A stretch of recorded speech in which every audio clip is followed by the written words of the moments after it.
napapansin sa iyong mga kapaligiran.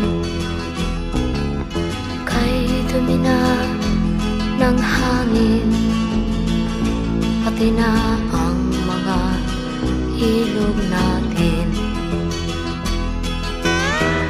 Hindi nga masama ang pag-unlad, at malayo-layo na rin ang ating narating. Ngunit masdan mo ang tubig sa dagat, dati kulay asul, ngayon'y naging itim.